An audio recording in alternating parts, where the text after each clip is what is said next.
Hello, everybody. Thank you for coming here to join the live today. We got someone pretty awesome that's joining us that I am so glad that he's able to help us out here. And normally we kind of just do questions about OCD, and he's like, hey, I know about panic disorder, tics and Tourette's, health anxiety. And so I think definitely a broader audience today. So ask your questions about kind of whatever you need. And just kind of as a disclaimer, anything that we talk about or just any information is not necessarily for your treatment. It's kind of just general information.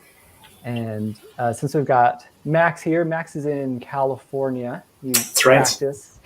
Do you want to let me know a little bit about yourself and what you do? Yeah, sure. So I'm a clinical psychologist in Los Angeles in Southern California. And in my private practice, I work mostly with OCD and anxiety disorders.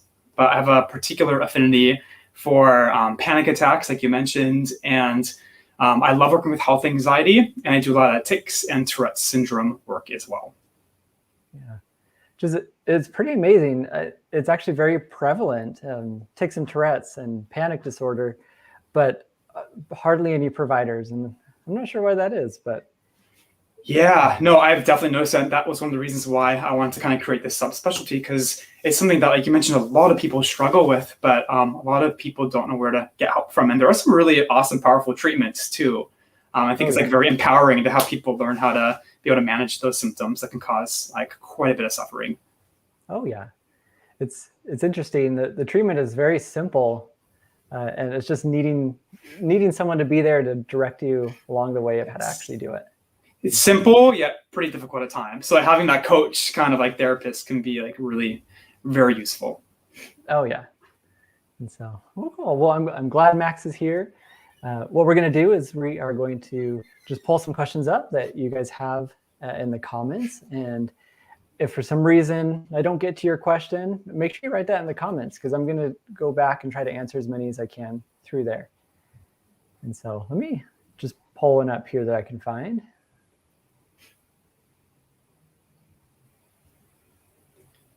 This is, I think, one of the first questions we got. So I have tremors and spasms with other chronic issues trying to get diagnosed. I don't see a neurologist till the end of October. I'm trying not to seek reassurance, but feel scared and alone. How do I deal with crisis with OCD? And so, man, so many people can have, not just OCD, but obviously just life stuff happening.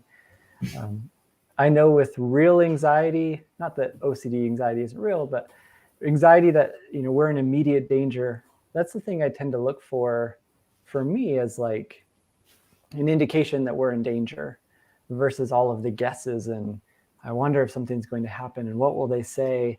Those are all the things that we try to leave uncertain the best that we can and follow the guidelines of whatever doctor or specialist that you speak to. Each person's different in the crisis they may feel, but I don't know if you have any thoughts on this, Max. Yeah, it could be tricky, and it's unfortunate because I think we know like OCD and anxiety can make like real like biological chronic things seem just like adding so many extra complex like layers to it, and like the suffering can kind of seem like it just grows exponentially.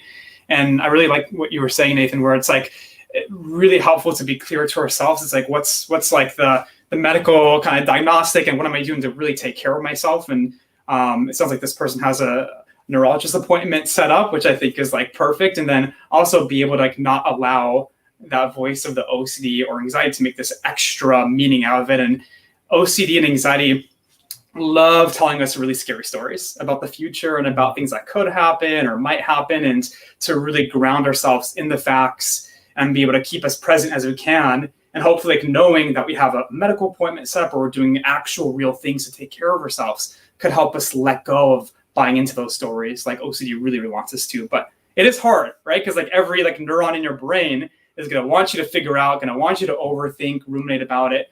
And the skill is bringing it back and like really sort of trusting that we're doing everything that we have control over and being able to sort of let go of the rest. But it's tricky. Mm-hmm. Oh yeah, I love that. It's a wonderful answer. So one thing that keeps coming back to my mind is just finding a guideline when there are some real things mixed in with OCD, and kind of just sticking with that and just saying, doctor said this, that's what I'm going after, and everything else is uncertain, the best that I can. Yes, you need a kind of a rule, a protocol, or else OCD is going to come up with rules, and then it's game over because OCD rules never end. So I like sticking with the protocol, and that's sort of it, and that's what we're going to do, and leaning into the uncertainty that's going to come with any decision. Mm-hmm. Yeah. Finally, I'm here. I have Tourette's syndrome. Thank you so much for sharing. Like we said, it's a very common thing. Maybe we'll get to a question if you have one later.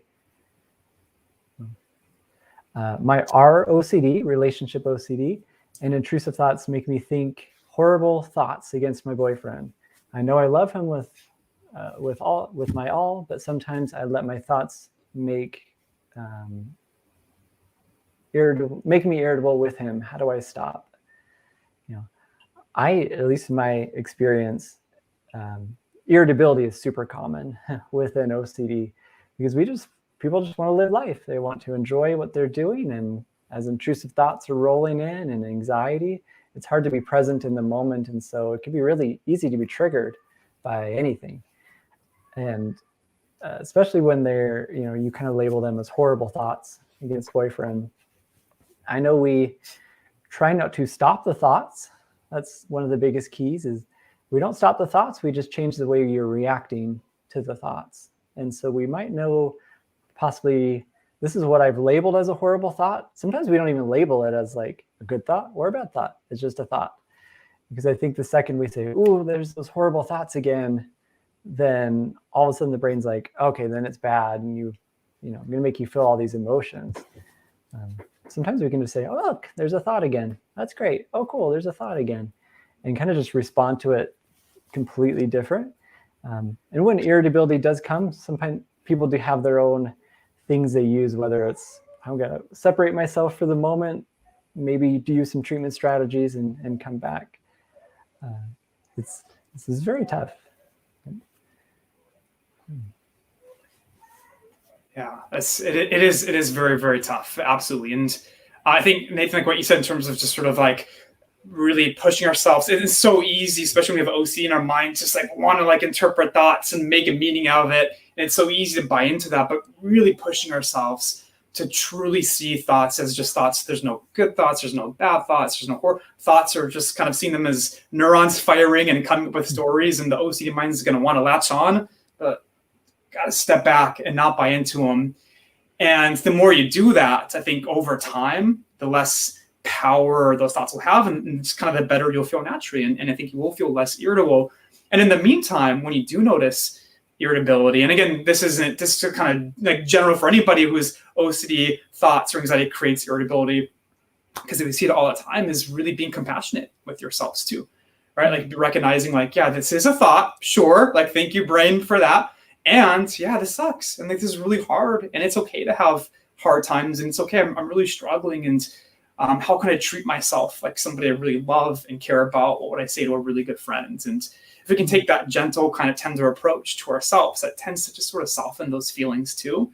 And ultimately, the goal of that isn't to get rid of the irritability, but to help re-engage back on the things that are important to people, like RCD, their relationships or their family or friends, but to be able to soften those feelings by being really kind and then re-engage. Great answer. I love that.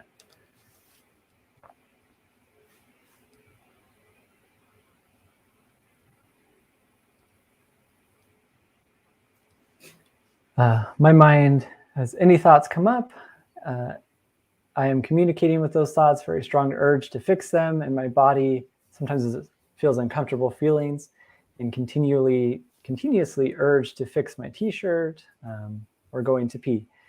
So hopefully I said that all correctly, but I know OCD symptoms can make people feel the need to do really anything. If you do this, you'll feel comfortable. If you adjust your shirt, if you got to check yourself to make sure you're not going to have to pee if you leave the house. It can make people feel and really think anything. And so just wanted to make sure that you're definitely not alone in what you're going through. It's super common. I know just like everything else, we try not to give power really to thoughts or even sensations or feelings to say, if someone might say, I feel the urge to adjust my shirt or fix it, I'm going to not do it this time and see what happens and feel uncomfortable and let that feeling almost reduce kind of just all on its own or until I feel like my brain's learned something really important about this moment. Yeah, I love that. And I think that it's so important to take an approach with like a sense of curiosity. It's like our initial reaction, right, is to fix the shirt or is to go pee, like right when we feel the urge. But if we can get a sense like, I wonder, like, what's it gonna feel like if I even just wait like 5 minutes past the point I normally would?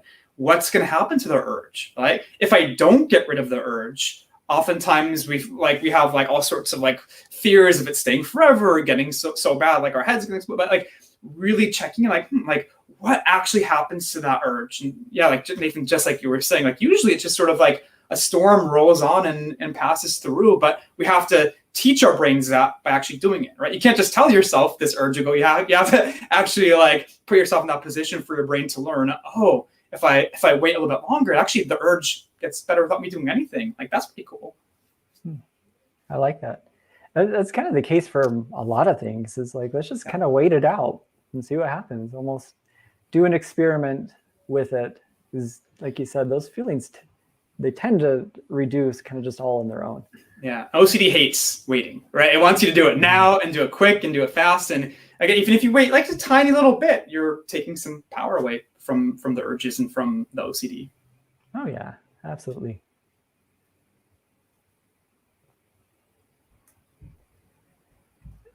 Can I have tics only due to OCD? Oh, well, I know tics is different than OCD. They're kind of their own diagnoses. Is that a word? And so some people I have seen with OCD, they actually do a tic. I guess we call it a tic. And we find out once we start reducing OCD symptoms, those tics start slowing down. And so how I see a difference, I don't know about you, Max, maybe it's the same, is a tic is very automatic. Sometimes I don't really know if it's happening. It might just come out of the blue. Versus a tic for OCD, it's like, you have to do this to feel comfortable. You have to do this to feel better. Whether it's like, move your neck to the side or tap this thing 5 times, whatever you might consider what a tic is, everyone's a little bit different. One of them is very like, I have to do it. And the other one is very kind of automatic. Sometimes they can feel automatic, but it's really, if you really think about it, it's kind of what the body urges you to do to relieve some anxiety from the OCD. And so, yeah, they can definitely be separate. They could be together, but I might just call it tics, even though it's not really a tic. It's just kind of a behavior, compulsion behavior that somebody's doing. Yeah, absolutely. And it could be, there's so much gray area in there. And I think it's like over 85% of people with a tic disorder or Tourette syndrome have some sort of like OCD or anxiety or ADHD. And sometimes our brain's kind of like neurologically wired in a certain way, right, to be more prone to things like OCD and tics. And yeah, Nathan, I agree absolutely with everything you said. And maybe one piece to add on to is sometimes it can be helpful to kind of recognize like tics can be almost more of just like a felt sense in your body. It's sort of like really like a physiological urge, like a burning or a tension or tightening just builds up. And if you're really aware, you can often recognize it. Like when the tic happens, the urge kind of gets scratched. It's like, okay, whew. Versus like OCD tends to be a little more up in the head. Like Nathan, you were saying like I feel like I have to do this or something bad will happen. And it could look the same, right? Like I could have a tic that's like flopping my hands a couple times. And it could have the fear, if I don't do that, then something really horrible will happen. Or it could be like an urge or tension in my hand. And that would be more kind of tics. And like the first one would be a little bit more towards OCD. And it might like look exactly the same, but inside what's happening could be different. And then sometimes there's both, right, happening, which makes things even more complicated. But that might be for a different question. Oh, yeah.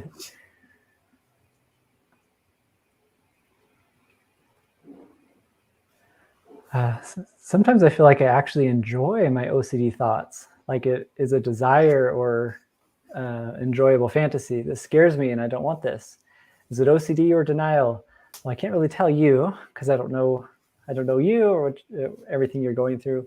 I know I have a video specifically on this of, what if I actually enjoy my thoughts, or what if I think I do? This sometimes can feel like a really tricky one, because is something that's very common that I see is like, well, what if I actually do enjoy it? What if I like this thought that I have? And it could be a thought that realistically part of it you like and part of it you don't like. And so we try not to necessarily figure it out of like, do I like this? Do I not like this? Sometimes if we're not sure, there's lots of anxiety, there's lots of thinking and ruminating. Sometimes we just say the answer is maybe I do, maybe I don't. Maybe it's OCD, maybe it's not. I'd always say, since you said I'm self-diagnosed, see if you can find somebody to help diagnose what you're going through, and someone who's actually qualified to do so, because that's going to be your best bet to know, well, what kind of treatment should I do for this? And there's kind of, I look at that anxiety as the biggest piece. Do I feel anxiety about the worry that I might enjoy it, or is it just kind of general thinking? And usually if it's general thinking, it's a thought that comes and it goes, and I don't really think about it much after that.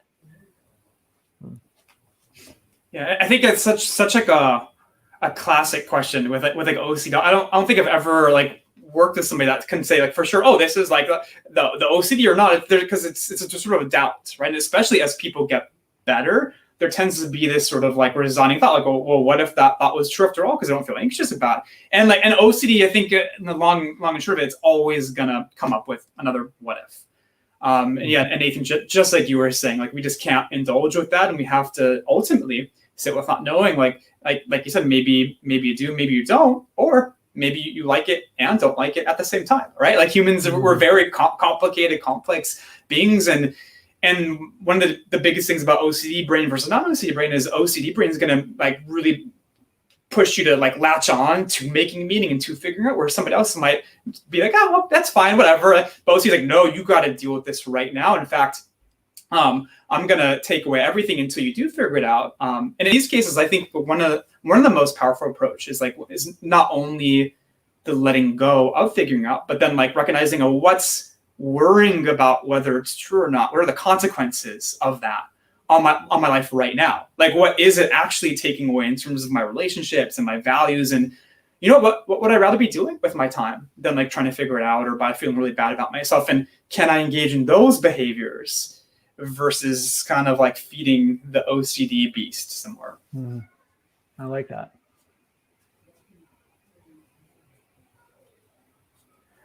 Can you simply stop OCD cold turkey? Well, probably.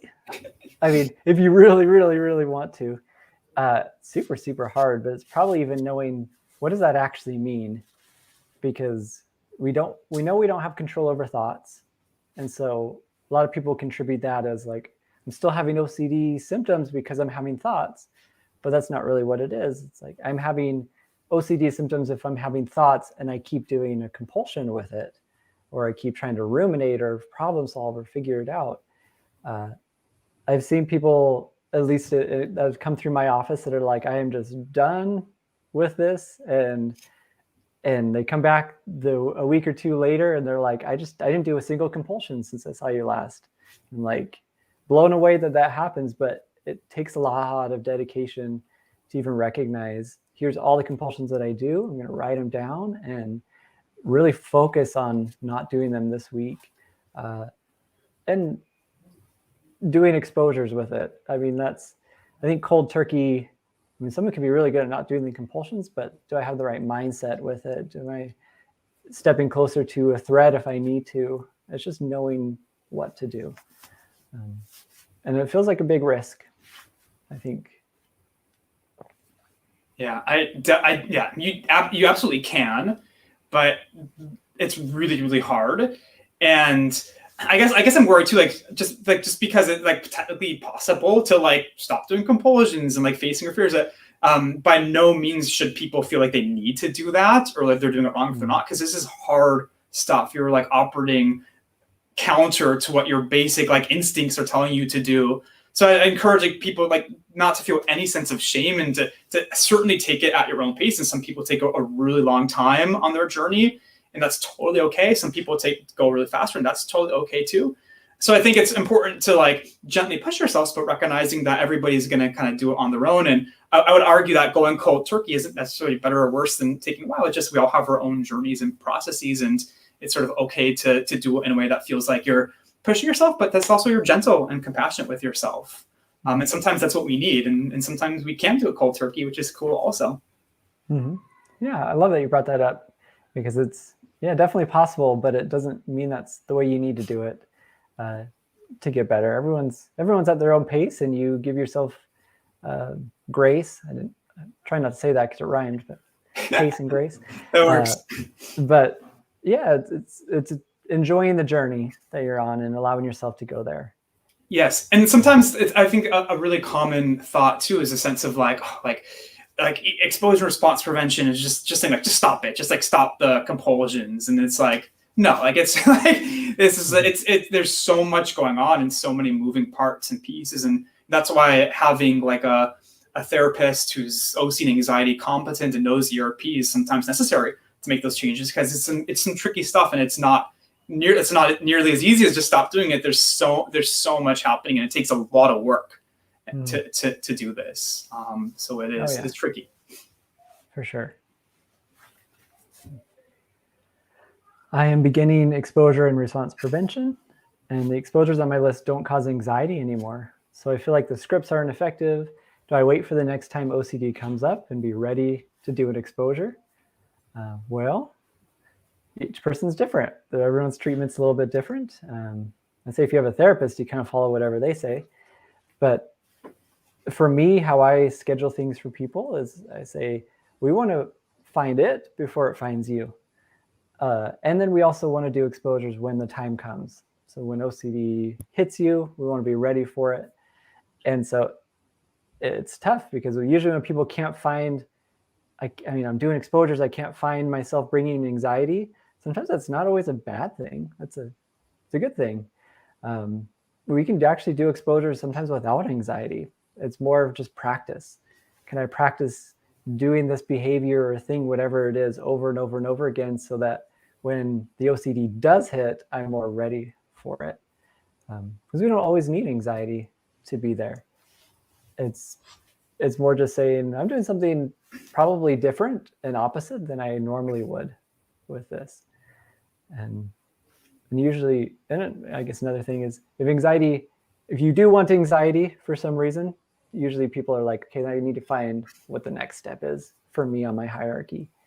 And the exposures to see if I can find that. But I always say with the direction of a therapist can help you out. Yeah, I mean, definitely one of those cases where it's going to kind of depend on your therapy that you're doing in your own individual case. But I will say that if you're finding it hard to trigger anxiety with exposures, this is a good problem to have. Right? It's a really important question. I think another helpful approach too is to think about it not like, oh, what creative exposure can I come up with to sort of like put the fire out, but like, what are the principles of exposure and response prevention? And then next time an OCD fear is triggered, just kind of naturally, you hopefully living a full, rich, meaningful life, instead of like necessarily having to structure one, which is obviously a good thing to do. But like when that trigger comes out of the blue, can you kind of like turn on the ERP attitude, right? Which is like, bring it on, like invite it and use those triggers as an exposure in and of itself. It doesn't really matter how creative you are. Like if you can catch it in the moment and create an exposure and invite it and step back from the thoughts. And like, I think that's a really cool way, and you're kind of gold, and no matter what happens, you'll be prepared, because it's like embodying ERP versus like doing like structured exposures all the time, which has its place for sure. But if you can embody like the attitude of the therapy, then it's, I think, one of the most powerful things that people can do. Oh yeah, I love that. Sometimes I think about it like basketball. Like if I'm just showing up for the games, I'm probably not going to be as effective. But if I practiced every single day and I got that muscle memory down of shooting that ball over and over and over again, when the game comes, which maybe is OCD, that muscle memory hopefully kicks in and says, oh yeah, this is what you do. Remember, you've been practicing this. And so whether there's anxiety or not, I always love when people can practice whatever it is. Yes. And even like using OCD triggers as an opportunity to practice, because oftentimes like we're triggered and it's like, oh, I don't like this, like, oh my gosh, like it's like, oh no, like cool, this, I just got past the ball, right? And like, can I practice shooting, or can I practice a 3-pointer? And if you could take that, it also can take a whole lot of power out of OCD itself, because then you're not scared of it anymore, and you're actively doing something to push back. Mm-hmm. Love that. I can't stop picking my nails and cuticles when I'm upset, especially during difficult conversations. Is there any tips? Well, depending, I don't know what you're going through, but sometimes they call this a BFRB, body focused repetitive behavior. Sometimes it can just be a compulsion that somebody does when they're overstimulated or even understimulated. For me, we try to create competing responses, is what they're called. It's tough to kind of go through that whole treatment, but competing responses of like, how can I get in the way of me being able to do this? And I'm going to recognize this moment. I already know when I'm upset, this happens. So maybe next time I feel like I'm upset, I make a fist. I mean, that's a simple competing response, because I can't really pick if I've made a fist. And I might hold that fist or until that feeling or urge maybe goes away, and then I let go. It's a super, super simple version of it, but I do have an online course for BFRBs. I think I put it in the description if you want to learn more about it. But we essentially need to do a different behavior, but make it really meaningful in those moments. And I think the first part of it all is awareness training. I have to be really aware of when it's happening the most. It seems like you already got one piece of it. And I would just got to know what to do in those moments. Yeah. I mean, definitely check out Nathan's videos. Like, because it's a bigger topic than just something.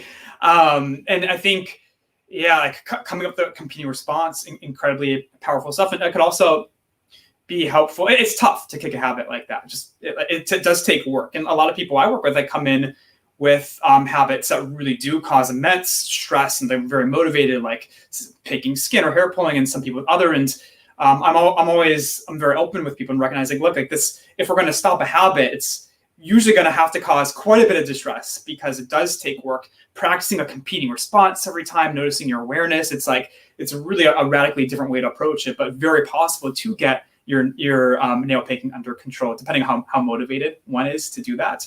But also, I think it could be helpful to like do it, like kind of take it piecemeal, one step at a time. And maybe I always encourage people, if they have a habit, like instead of just trying to do it all at once, like recognizing, okay, if I'm really aware of picking my cuticles for like 10 minutes of a conversation, can I practice that competing response just for that 10-minute interval once a day?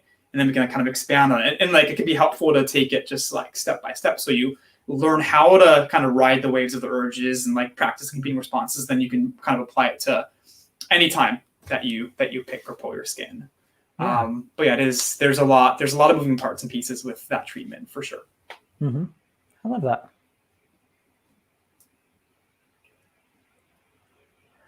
I was diagnosed with pure OCD in June. My obsession is that people can read my thoughts. I know this isn't possible, but it causes so much distress. Is there any tips? We really treat any type of OCD the exact same. And the exact same is, how can I tolerate the uncertainty of whatever fear or threat comes my way? And so just like if it were contamination, I would say, well, we're going to be uncertain. I might get sick. I might not. If it were, something like you're explaining, sometimes those are the answers we give, is like, maybe people can read my thoughts. Maybe they can't. I don't know. Maybe I'll have like a really, what I consider a bad thought on purpose to see, not to see if someone can hear, but to just say, look how much I don't care. People can read my thoughts. We sometimes do the opposite of what we think we should do. And so instead of pleasant thoughts, we're like, oh, I'm going to think of something I think is really bad, and then smile that everyone else can hear me. to kind of just say, bring it on, I don't care anymore. And the more we act like we just really don't care, the less it seems like those threats start coming.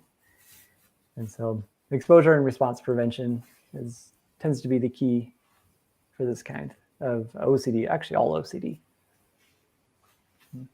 Yeah, absolutely. And yeah, whether it's like Puro or contamination or hand washing or whatever it might be, like using ERP and not judging our thoughts, not evaluating them, seeing them as thoughts and stories, and then more importantly, not giving into the urge to do something about it, right? With like Puro, I'm assuming you mean that, and Puro, right, can kind of be a misnomer where it's like, it is all up in here. You can't like necessarily see yourself washing hands or do things, but there is most certainly a compulsion attached, which in Puro, it's usually rumination, right? Or it's like analyzing, mental problem solving, overthinking it. And part of the ERP work for that is to learn how to like not only lean in and like accept, but also like turn off the rumination piece. And can I sit with like not knowing whether people are reading my thoughts? Can I let go of having to solve that problem and instead invite that uncertainty by doing exposures, by thinking of some sort of triggering thought and then smiling, just like you were saying, Nathan, but then not ruminate about it, right? Can't analyze, overthink. I'm just going to sit ultimately with not knowing. And what happens over time is the urge to ruminate gets less and you get more and more comfortable being okay not knowing, right? Because just like all OCD, there's always has to be uncertainty. And reasonably, we know that people can't read other people's thoughts, right? But then OCD is going to be like, well, how do you know? Are you sure? Like, it's always going to come up with a story. So not to convince you whether reminding is possible, but can we be okay not knowing and instead focus back on our values, focus back on what you want to do to live a rich, meaningful life in the moment and kind of like use that to engage your attention. Love that. Yeah.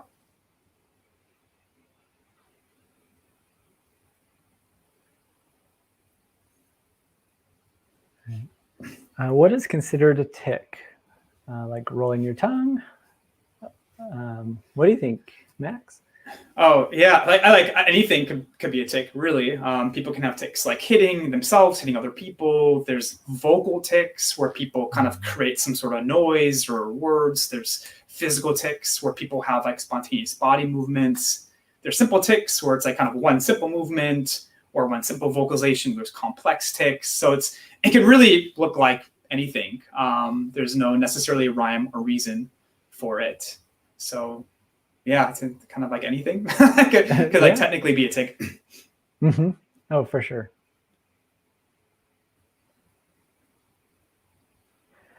Any good tips on getting over checking emotions OCD? I started ruminating and creating worst case scenarios, and I check how I feel about it. And my OCD creates these false liking feelings. So kind of similar as a question earlier, but it's really natural for the body to check, like, how am I doing? How am I doing? How do I feel about this? If I feel bad, that means that's a good thing because that means I don't like it. If I don't feel bad, that means there's a problem. It's kind of it's a tough thing to be in. We know checking emotions for most people tends to be a compulsion. I'm doing this to make sure of something, to try to gain certainty, and that's usually not what we want to do anymore. And so for me, I love it when people can understand when it's happening the most, what are the triggers that are causing that to be. And if they're doing exposure and response prevention, they're moving closer to those triggers and practicing not checking. And if they check because sometimes it just happens naturally, they're responding differently to that. I'm like, oh yeah, I totally probably enjoy that. That's cool. I hope those feelings come. That would be amazing. That's one of those like phrases that I like a lot. Is like, I hope this happens. I hope I have an emotional thing when I see this picture or whatever it is. Because it almost like explodes the brain. It's like, what are you doing? You're not supposed to like this. I'm warning you that you're in danger, but you're not responding to it the way I want you to. And eventually it gets it, that you don't give value to it. It stops telling you to check. Mm-hmm. Yeah, absolutely. It's some powerful stuff. And then I guess the one thing to add to that is sometimes with checking, especially whether there's like I'm not sure exactly what the feelings this person's referring to as, but like whether it's like a pleasant feeling or unpleasant or liking or some sort of like stimulation, arousal, it's using mindfulness, right? So we observe what's happening in our body, but we don't make meaning out of it. We don't judge it. We're just noticing, oh, there's like some warmth in this part, there's some tingly, or there's some like tightness or tension. And I'm not saying that this is like, oh, I like this. I'm not saying this is false or true. I'm just pure awareness, just noticing it. And I think that's one way mindfulness can be really helpful in the treatment of OCD for some people, where we're just kind of noting and then moving forward, right? Or noting and then doing the exposure and saying, yeah, I totally like this. And like, what does that feel like? But yeah, if we kind of take a step back and just sort of see sensations as sensations, they don't have to mean anything. OCD wants them to, but we can push back and just sort of see them as our body doing its thing, right? It's sort of like if our stomach kind of rumbles and it's like, wait, what does that mean? Am I hungry? I don't know. Was I faking hungry? It's like, no. And like we could easily do that, but OCD probably doesn't care, because hunger may or may not be something really meaningful. But if something's really important to you or meaningful, that's exactly where the intrusive thought's going to attack. But we treat it just like we do something neutral, like a rumbling tummy or like a headache or something. We just kind of like step back, see it as a body's response, and then move forward. I love that. Mindfulness is one thing that is super important for some people to use in their treatment. And it's one thing that's easily forgotten, at least for me, because it's,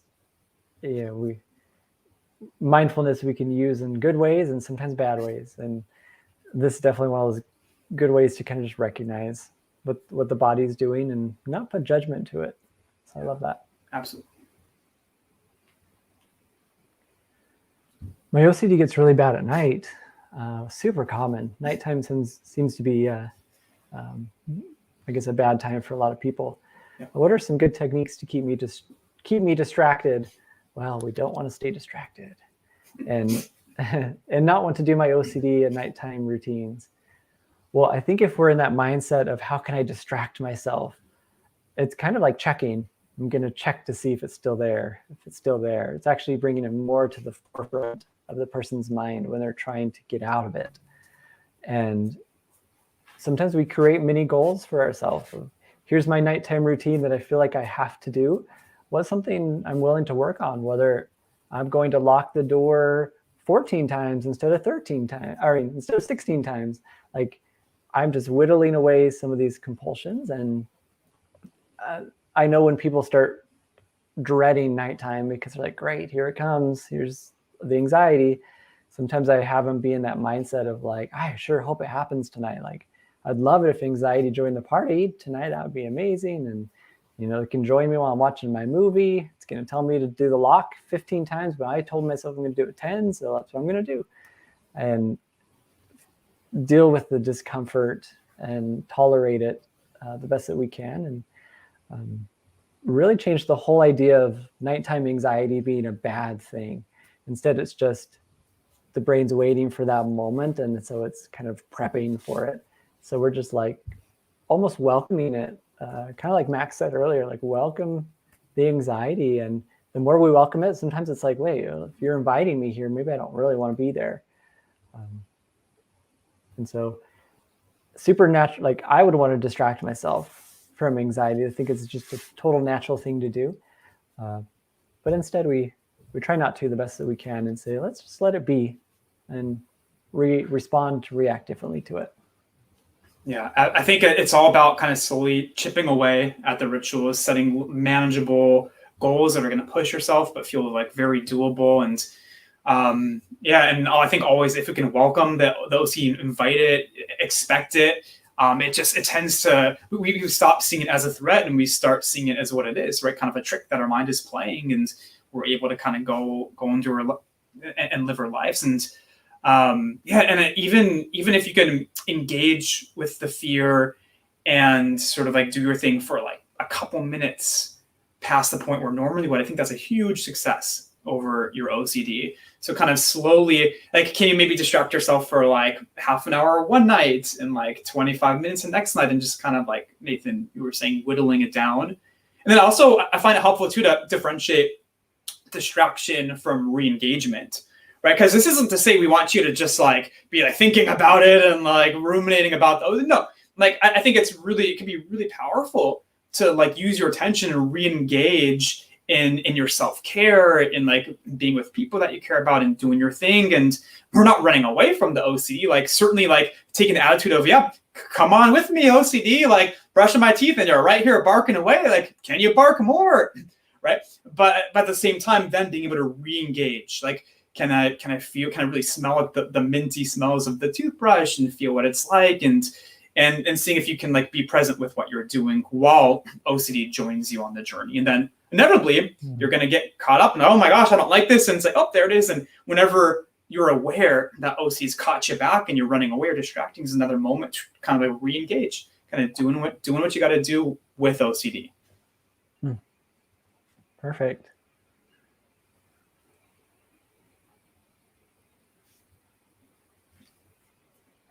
I'm terrified of having a panic attack while I'm out of the home or without a safe person. How to deal with panic attacks in public places like a doctor's office or stores. Well, you're kind of like the panic guy. I don't know if that's the panic guy. The panic guy. Oh no, don't see it. Yeah. Yeah. What do you tell your individuals to do? Yeah. I mean, I think it is a process, right? With anything, and to have like a qualified like therapist who can walk you through. But I mean, essentially what a panic attack is a fear of our body's own natural sensations. And oftentimes with panic attacks, there's some sort of core fear happening where like some of the common ones, right, are like people feel like they're going to die, or they're going to faint, or they're going to go crazy and lose their minds. And if we're going to do anything about panic, I think the number one thing, it's not going to be surprised. We were just talking about it, but inviting it, right? And it's hard. It's so hard. I know it is, but it's really like there's like a wall of fire. And it's like this horrible thing is going to happen. I need a fight, and we're letting go. And it's like, all right, bring it on. If I'm going to pass out, I'm going to pass out. If I'm going to die, I'm going to die. But I'm sick and tired of this panic ruling my life. So let's see what happens, and walking through the wall of fire. And what always happens is people come and they're like, hey, wait a minute, that didn't happen. I'm okay. Yes, like panic attacks, one of the most intense, uncomfortable, scary feelings that anybody can feel. But if we're able to walk through, see what happens, our brain goes, oh, wait a minute. Wait, that was weird. Like nothing happened? Huh. And then the next time we do it, the same thing. And the next time, and slowly but surely, panic's not going to be able to affect itself anymore. And then again, this is where you work with a therapist, but then, and that's not saying you have to do that cold turkey, but I like to experiment, like, well, can it be with a safe person for a little bit, and then a little bit by my own, and I walk and like kind of inch toward the wall of fire, and so there's ways to do it where you can build yourself up. But essentially the goal is to be able to take the risk, take the plunge, and then come out even stronger than you were on the other side. Mm-hmm. Yeah, that's wonderful. Because I look at also, if you went out in public and you tested it out and you had a panic attack, it doesn't actually mean that you failed. And I think a lot of people see that as, well, I had a panic attack, I can't do it again. And instead it's actually, no, like, see the progress that I made. I went out to the store, had a panic attack, that's cool, came back home. The brain's really good at remembering, like, I was in the cereal aisle at Target, and that's when I had my panic attack. So don't go back to that same situation. And for me, that's the roadmap. It just told me exactly what I need to do. Yeah. I need to go back to Target in the cereal aisle. And if I go in with saying, I hope I don't have a panic attack, I hope I don't have a panic attack, then I just told my body to check how I'm doing, how I'm feeling. Yeah. Instead, sometimes I say, let's have a panic attack. Maybe I will, maybe I won't. I sure hope I do. That'd be cool. Hope people see me. Hope I get embarrassed. Hope, whatever the fears are. Mm-hmm. And usually what I find is that people get there and they're like, oh, okay, well, I guess nothing happened. Sometimes it does, but we also say, cool, well, let's do it again. And I know I make it sound so easy, but that's kind of, what somebody's treatment might look like is, how can I engage with this over and over? I love what Max said. Have that safe person there for a little bit, and you might taper off to just being by yourself. We have to stop seeing panic attacks as a bad thing that's happening. Yes. Yeah. And just look at the OCD.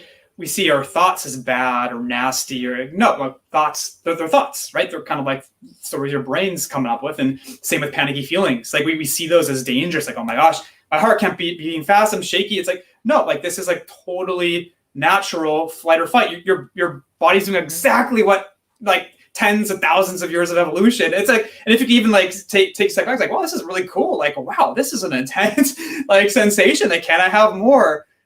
Panic is not able to last. But like Nathan is saying too, and I mentioned before, like doesn't like people certainly can be cured of panic like pretty quickly if they get that and are able to lean in. But oftentimes we also need to kind of take steps and like slowly but surely be able to strip away from the safe. And I love how this person used their safe person, right? Because it's sort of like it's like a safety behavior, and it shows how strong panic is. But if we can kind of slowly start titrating off of that and leaning in more and more to the feelings, then yeah, panic it can't take hold for very much longer. It just can't. Mm-hmm. Oh yeah. I love that hope that you can have that. Yeah, it really can't stay forever. It's something that is worked on, and sometimes little by little, and then people finally get there. Yes, absolutely. Heat palpitations are my obsession right now. It's difficult to not be triggered even though I've had them my whole life. I'm not sure if I know what heat palpitations are. They might mean heart palpitations, potentially. That makes more sense. There we go. Good catch. Because I would probably be like, man, you're out in the sun. Yeah, that's my first thought, like a heat stroke or something, which I'm sure like people are terrified of. But heart palpitations is probably more common. Yeah. So I know sometimes we can get a guideline from a doctor. How's my heart palpitations? I'm having them. We might do a ECG or EKG and say, you're great. Everything looks good. And then we have that baseline to say, doctors told me these are great. We don't use that necessarily for reassurance, but more of just, here's my guideline. I'm choosing to now leave the rest of it uncertain. If I'm worried about having palpitations, sometimes we welcome it, almost like anxiety. I hope I do. So I hope when I'm exercising this morning, it happens. That would be wonderful. But when the threats start coming, like, does it mean something more? Am I going to miss something? Should I go to the doctor? That's when we're like, maybe, maybe not. Maybe I'll miss something. Maybe I won't. It feels really risky. And that's why sometimes I like to have that guideline of, doctor told me this. The rest of it, I'm keeping uncertain. And the hard part is we can never know for sure what's going to happen. And I think that's the piece we have to be okay with is, I don't know if I'll miss something or not, but right now I'm enjoying my time watching a movie, or right now I'm hanging out with this person, or right now I'm doing this. Like, that's more important, is I'm living life regardless of the palpitations or not. We essentially take all the threats and kind of leave them uncertain on purpose. It's a lot of maybe, maybe nots. Yes. Yeah, it kind of goes back to, I think, like the first question, right, where there's a sense of like needing some sort of guideline or rule, especially things with like health or heart stuff, like always important to have like a doctor's perspective so you get that baseline. But then with anxiety, OCD, it's never going to be enough. So we have to go into it knowing that and kind of using that as this is like the new rule. OCD's rule might be whenever I have a palpitation, I need to stop, or I always need to check for palpitations, and like we want to break, we want to shatter that. But the new rule is doctor says A, B, or C, and I'm going to stick to that. And then the rest, leaning into the uncertainty, also helpful too because it is taking a risk, right? And it is really scary. And it's a risk that everybody takes, OCD or not. It's just an OCD. It makes that risk feel a lot more realistic and a lot scarier. And I think it's always helpful to take a little inventory, right? And kind of ask yourselves, well, I don't have to take the risk, but if I continue to obsess and I continue to feed it, what am I actually missing out on in the moment? Like what? Like pretend maybe my fear is having a heart attack or whatever, but like what is literally happening right now? And is taking that risk, is that worth the toll? And is it worth getting my life back? And maybe it's not, right? And like maybe indulging in the obsessions is a choice too. But if that risk outweighs the benefit, then like certainly being able to use the skills, lean into uncertainty and work on getting your life back from the obsessions. Mm-hmm. I love that. And paying attention to the times where the threat happens and then it doesn't actually follow through. Like, I'm going to have a heart attack, but then I don't. I'm going to have a heart attack, and then I don't. If that's the worry, that we're like, hey, the last 5,000 times it threw out this threat and it didn't happen. But I know that it's always like, but this is the one that we have to say, I'm willing to risk it because the last 5,000 times it didn't happen. This time I'm willing to take that risk again.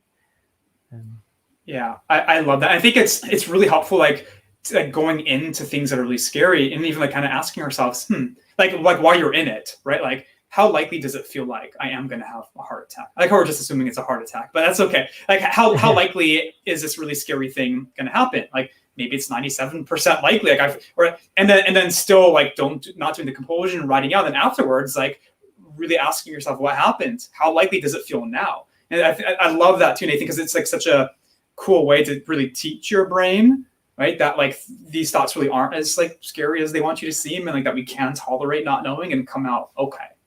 Mm-hmm. Yeah, it's tough to do in the moment for sure. Oh yeah, I mean, yeah, that's the work of it. Like simple makes sense, but like one of the hardest things humans can do. It's tough. It is really hard work. Oh yeah. Related to health anxiety as well. How do I stop health anxiety in the gym? I don't know your case specifically, but a lot of people I find are worried that if I go to the gym and I get my heart rate up really, really fast, something's going to happen. I don't know your specific situation, but I tend to tell people live your life. Do what you want to do. If I want to do cardio that's really intense for 20 minutes, that's what I'm going to do. If I want to lift weights, that's what I'm going to do. But I'm not going to say, unless my heart gets up to 160 and then I have to stop, I have to slow down. Because then we're creating rules that we don't really need rules for, unless the doctor said something like that. But we end up saying, do what you want to do and leave the rest uncertain. And eventually the body finally gets it. Like, I can keep threatening you, but you're not giving into this. So maybe I need to slow it down. Yeah, absolutely. I think, and that's so empowering too, because it's like we're kind of putting our foot down against what the health anxiety is saying and choosing our own path.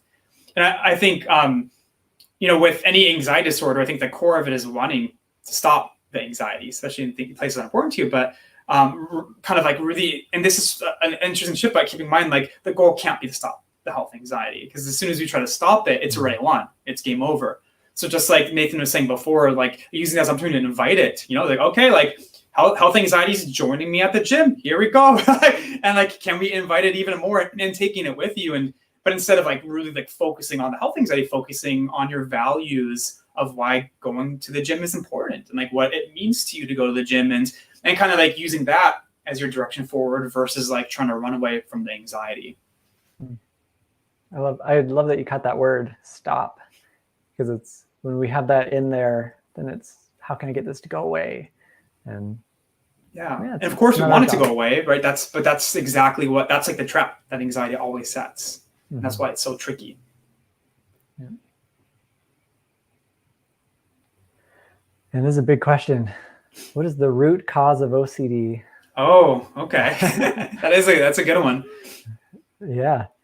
Well, I know genetics plays a part into OCD. We tend to see family members down the road that have had OCD. It actually doesn't even have to be OCD. It can be tics and Tourette's. It can be body-focused repetitive behavior like hair pulling or skin picking. And I know that's definitely a big component to it. And sometimes it's just life events, but people can have major life events and not have OCD. And so we know that genetic component, in my opinion, my thoughts, genetic component is there. And then sometimes big life events happen as well. And OCD is like, hey, here's a big moment in your life. It's time for me to come out. But usually when I see someone that's a little bit older, like, they're 20 and they're like, I'm just getting treatment for OCD. I just got diagnosed. I usually can find symptoms when they were, 5 or when they're younger. They didn't even know it was OCD related. And so I don't know what's kind of your take with it. Yeah, I mean, exactly. Yeah, it's definitely a combo of genetics and like a learning history, I think kind of captures it. And a lot of people come into treatment wanting to sort of find what's kind of the root cause of their own OCD, which I think makes so much sense of like why you'd want to know that and gain some insight. And sometimes you can kind of get a sense of like what things that happened that led up to it. But it's, I mean, ultimately, it doesn't matter. What matters is what's maintaining the OCD right now in the present moment, right? And that's a tricky piece too, because with OCD, if we go like too much into trying to figure out the root cause, and this is like kind of what you think about classic like psychoanalysis would do this, and it was like totally a failure for OCD because it doesn't work. But what does work is being okay not knowing and not solving the problem, and instead focusing on building a rich and meaningful life and doing exposures. So I mean, and that's kind of usually as deep as I take with people. It's like a combination of it's genetics certainly, and it's also learning history, and the rest we're just going to have to sort of let go of, and instead kind of focus on the here and now and what's maintaining it and what you can do about it. Mm-hmm. I love that. Sometimes it's such a hard answer because people might come through my office and like, I really want to know where this came from, and I think it's because my parents did this, or I think it's because, and we kind of the nicest way possible try to say the same thing. Like it's actually not as important as we think, where it came from, unless it's just general knowledge that you're curious about. But knowing about specifically, oh, this is it, I figured it all out, doesn't really change anything about the present moment. And that's where you're living life. That's what's most important.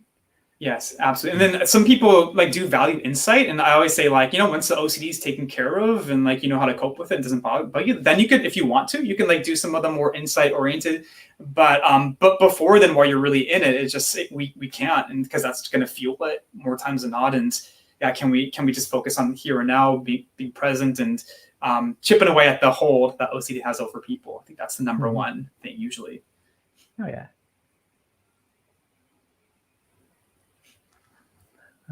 Probably got time for about 2 more questions. Tips for dealing with peak anxiety of panic attacks when you think you're having a health emergency or even going crazy. Super common when it's at the peak of that panic attack, it's warning you. It thinks it's warning you. It's sending false signals that you're in danger. And it's got to be something important this time. And kind of like we mentioned earlier, we try to use that treatment of saying, I know it's so uncomfortable in that moment. It's going to throw out all the threats in the world. The body's having lots of symptoms. And we actually sometimes just ride the wave and just say, yep, I'm feeling the anxiety. I'm feeling distressed. My heart's beating really fast. My head's feeling fuzzy.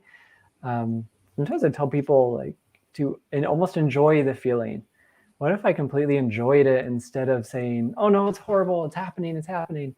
Instead, we're like, oh, I love that. Like my heart, maybe I can even create a song with how fast my heart's going, or it's changing the whole reaction to it. And having it feel, it's going to feel like a risk. Like we said earlier, what if I miss something? And it's really a health emergency. I missed it this time.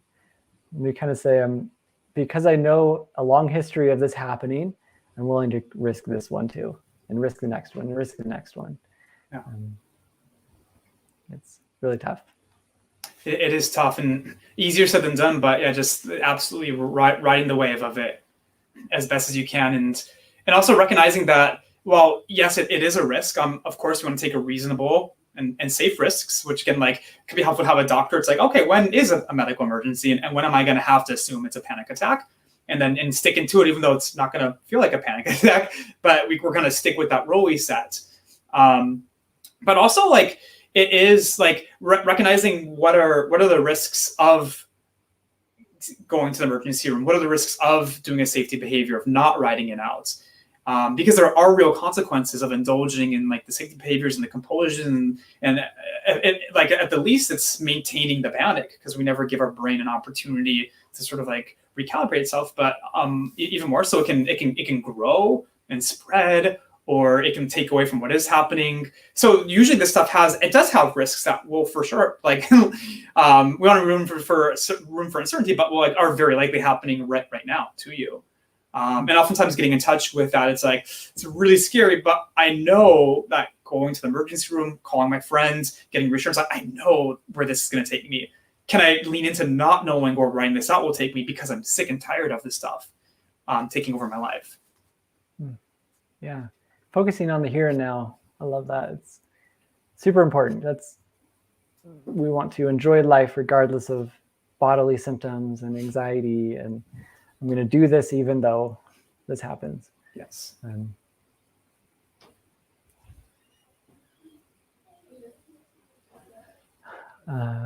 Can someone who has pure O, or I would just say OCD, who has recovered getting these symptoms, has recovered, get these symptoms again in their life later on?